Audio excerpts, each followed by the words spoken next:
We'll now recognize the gentleman from South Carolina, Mr. Gowdy, for 5 minutes. Good morning, Director Comey. Secretary Clinton said she never sent or received any classified information over her private email. Was that true? Our investigation found that there was classified information sent. So it was not true. Secretary Clinton said there was nothing marked classified on her emails either sent or received. Was that true? That's not true. There were a small number of portion markings on, I think, 3 of the documents. Secretary Clinton said, I did not email any classified material to anyone on my email. There is no classified material. Was that true? There was classified material emailed. Secretary Clinton said she used just one device. Was that true? She used multiple devices during the 4 years of her term as Secretary of State. Secretary Clinton said all work-related emails were returned to the State Department. Was that true? No, we found work-related emails, thousands, that were not returned. Secretary Clinton said her lawyers read every one of the emails and were overly inclusive. Did her lawyers read the email content individually? No. False exculpatory statements, they are used for what? Well, either for a substantive prosecution or for evidence of intent in a criminal prosecution. Exactly. Intent and consciousness of guilt, right? Is that right? Right. Consciousness of guilt and intent.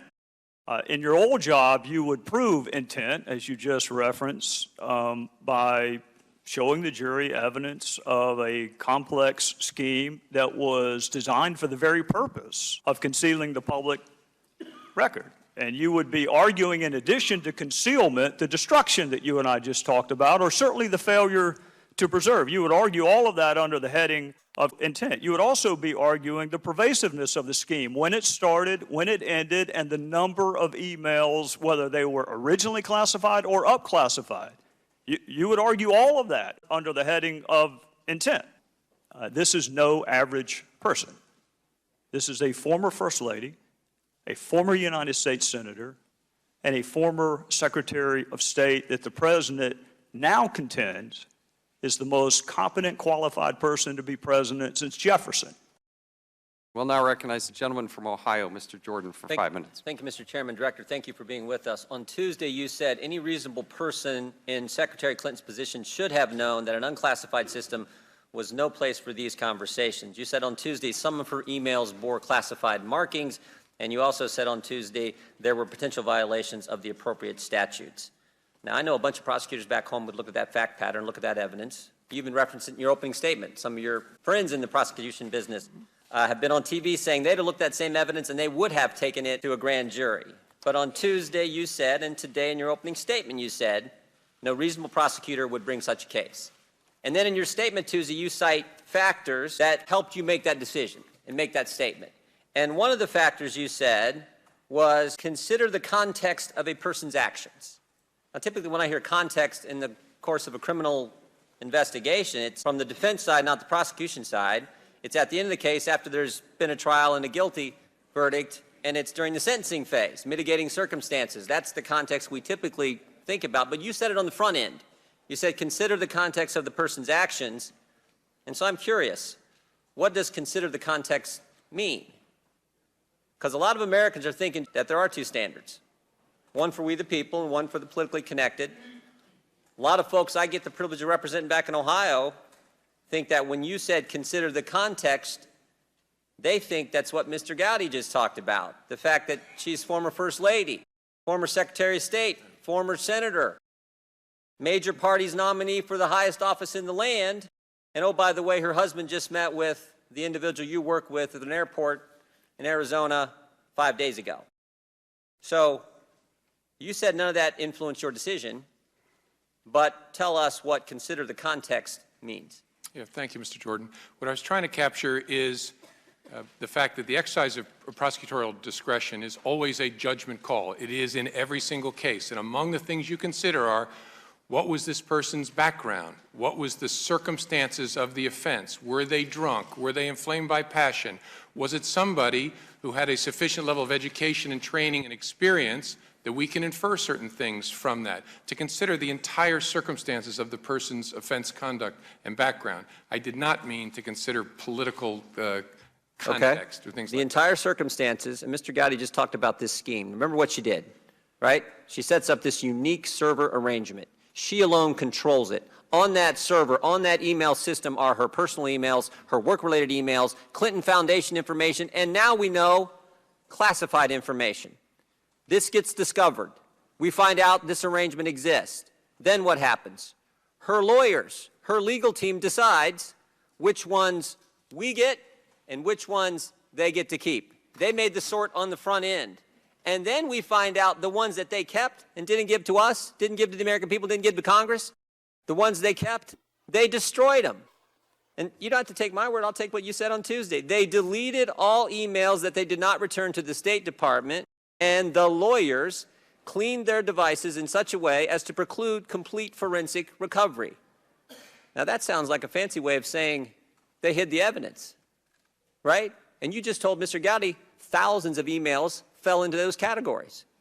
Now, that seems to me to provide some context to what took place here. Did Secretary Clinton know her legal team deleted those emails that they kept from us? I don't believe so. Did Secretary Clinton approve those emails being deleted?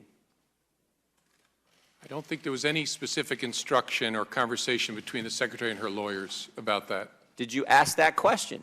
Yes. Did Secretary Clinton know that her lawyers cleaned devices in such a way as to preclude complete forensic recovery? I don't believe that she did. Did you ask that question? Yes. Do you see how someone could view the context of what she did? Set up a private system. She alone controlled it. She kept everything on it. We now know from Ms. Abedin's deposition that they did it for that very reason, so no one could see what was there, based on the deposition Ms. Abedin gave. And then when they got caught, they deleted what they had, and they scrubbed their devices. Is that part of the context in evaluating this decision? Sure. Sure. We'll now go to the gentleman from North Carolina, Mr. Meadows, for 5 minutes. Thank you, Mr. Chairman. On February 4, 2016, Secretary Clinton, during a presidential debate, said, "I never sent or received any classified material. They are retroactively classifying it," close quote. And so in your statement on July 5th, you said that there were indeed 110 emails, 52 email chains, which there was classified information on it at the time it was sent or received. So those two statements, both of them cannot be true. Is that correct?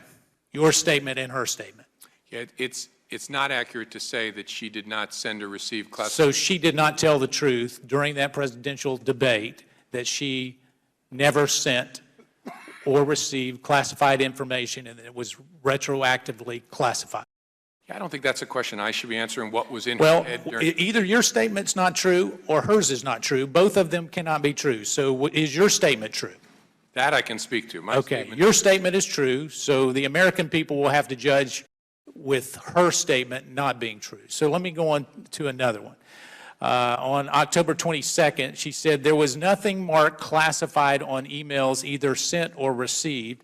And in your statement, you said a very small number of emails contain classified information, bore markings indicating the presence of classified information at the time. So she makes a statement that says there was no markings. You make a statement that there was, so her statement was not true. Well, that one actually I have a little bit of insight into her statement because we asked her about that. There were 3 documents that bore portion markings where you're obligated when something is classified to put a marking on that paragraph. Right. And there were 3 that bore C in parens, which means that's confidential classified information. So a reasonable person who has been a senator, a secretary of state, a first lady, wouldn't a reasonable person know that that was a classified marking as a secretary of state? Yeah. A reasonable person. That's all I'm asking. Yeah, before this investigation, I probably would have said, yes, I'm not so sure. I don't find it incredible. Director Comey, come on. I mean, I've only been here a few years, and I understand the importance of those markings. So you're suggesting that a long length of time that she had no idea what a classified marking would be? That's your sworn testimony today? No, not that she would have no idea what a classified marking would be, but it's an interesting question as to whether this question about sophistication came up earlier, whether she was actually sophisticated enough to understand what a C in parens means. So you're saying this former Secretary of State is not sophisticated enough to understand A classified marking? No, that's not what I'm saying. That's a huge statement. I know what I'm saying. You asked me, did I assume that someone would know? Probably before this investigation I would have. I'm not so sure of that answer any longer. Wouldn't a reasonable person think that someone who has the highest job of handling classified information understand that? I think that's a conclusion a reasonable person would draw. The fact that Hillary Clinton refused to be interviewed by the Inspector General, what did that say to you about intent? Not, at least for our criminal investigation, not particularly germane. How many people without a security clearance had access to that server? I don't know the exact number as I sit here. It's probably more than 2, less than 10. Here, Hillary Clinton gave direction to her attorneys without a security clearance to go through documents that were classified. Yeah, I think that's what happened in fact. Whether that was the direction is a question I can't answer sitting here. So is there no criminal prosecution of those attorneys? Should they lose their bar license? What's the consequence to that? Well, if they acted with criminal intent or acted with some malintent. What you're telling us is it doesn't matter if you have a security clearance or not. Because I may be innocent enough. Hey, I'm just an attorney. I like the secretary. I'm trying to help Hillary Clinton. I'm not trying to give it to the Chinese or the Russians. I'm just trying to help her. So there's no intent? It doesn't matter if these people have security clearances? Of course it matters. That's why I said that. But there's no consequence, Director. There's no consequence. Well, I don't know what consequence you'd have in mind. Very. Prosecute them.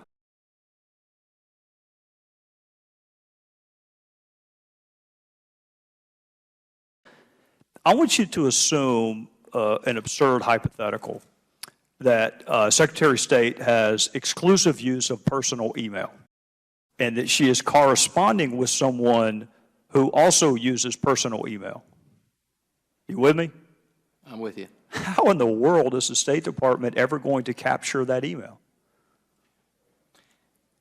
It would be, and this is something we addressed in our FOIA report, it would be difficult because... That'd be a challenge, wouldn't it? It would, because only records under the agency's control are subject to FOIA.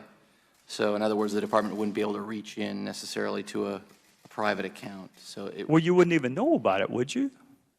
If it's personal to personal, how would you know about it? you wouldn't know about it.